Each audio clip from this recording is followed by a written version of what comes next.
Okay, so this is a quick tutorial on invoicing and payments in BreederBuddy. Um, to start out, one thing to note is that you can take online payments through BreederBuddy through a platform called Stripe if you would like to. Otherwise, you could still take payments like cash and Venmo and check just fine as well, but that is supported. So if you do want to enable online payments, you could go to your settings page and come down here to your Stripe tab, and this will pull up your Stripe account.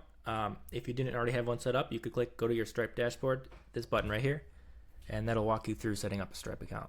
So once you do that and it's linked, we can head over here into the Invoices tab. And this is basically an overview for all of your invoices and totals for your billing for your customers. So if I want to make a new invoice, I simply click Create New Invoice. And this is the invoice creation screen. So put simply, we're going to choose a contact to send to.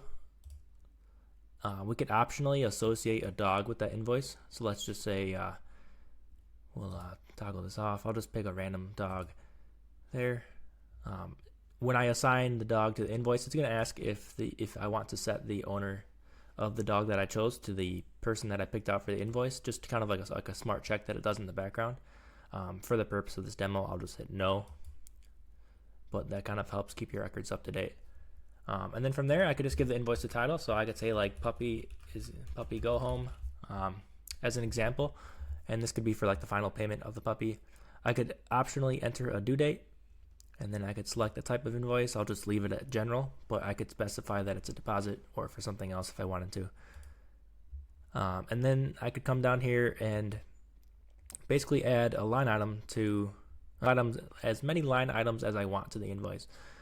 So I'll go ahead and click dog here, and these are actually like what's called products that are maintained in your Stripe account. So if I want to add something new, like let's just say 1 week of training, I could say 1 week of training, and we'll say that's $1,000.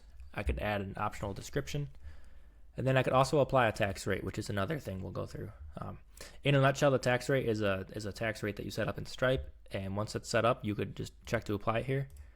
And if it's applied, it'll apply a percentage amount to that price. So you can see this first line item here I added was taxed at 5%. And so that's actually going to add $100 to the total. So if I come on down here after I've added my dog for $2,000 plus 5% tax, and then my 1 week of training for $1,000 with no tax, you could see your summary here is $3,100.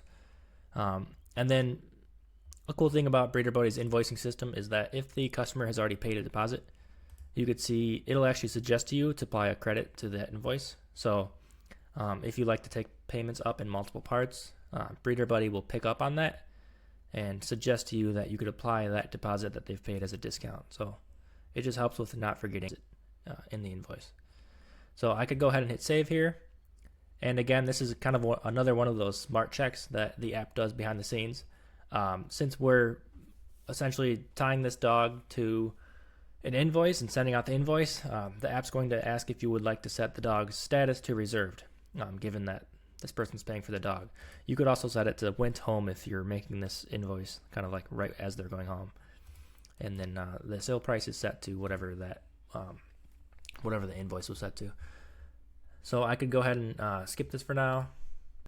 If you have payment processing enabled in your settings, it will actually add that as a line item to the invoice afterwards if you'd like. I'll just hit no for now, but that's good if you want your customer to pay that credit card processing fee upfront.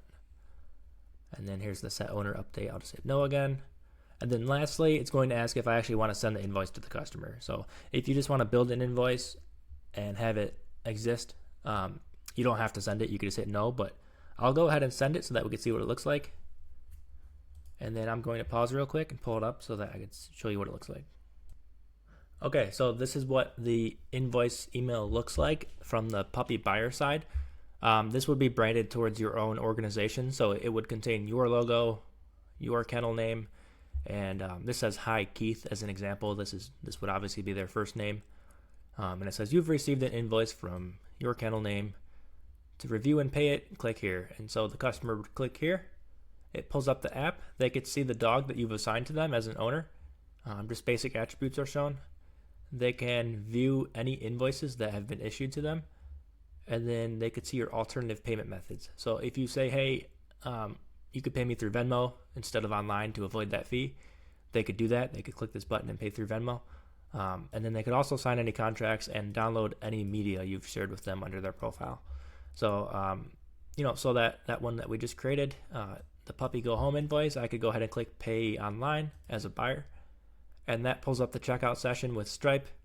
That's going to actually, allow them to pay with their credit card or banking details, however you want them to pay. So that's kind of how that works. Upon paying online, if they pay online, the invoice's status will be set to paid, and you'll get a notification that they've paid.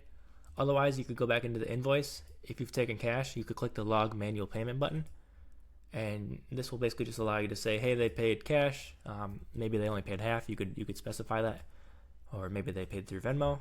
When did they pay? You could add an optional note, and then you could also add a receipt if you want to, like a picture of the receipt or anything, or a screenshot of Venmo, anything like that.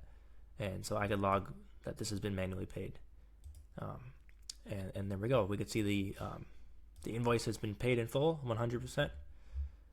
And that's all you have to do. The cool thing about it is later in the future, you could always go to the customer's profile and see exactly which invoices they've paid. You could see which contracts they've signed. That buyer portal, you could upload any attachments here and they'll have access to it in their buyer portal. So yeah, that's invoicing and payments in a nutshell for BreederBuddy. So just reach out if you have any questions. And thank you. Have a good rest of your day.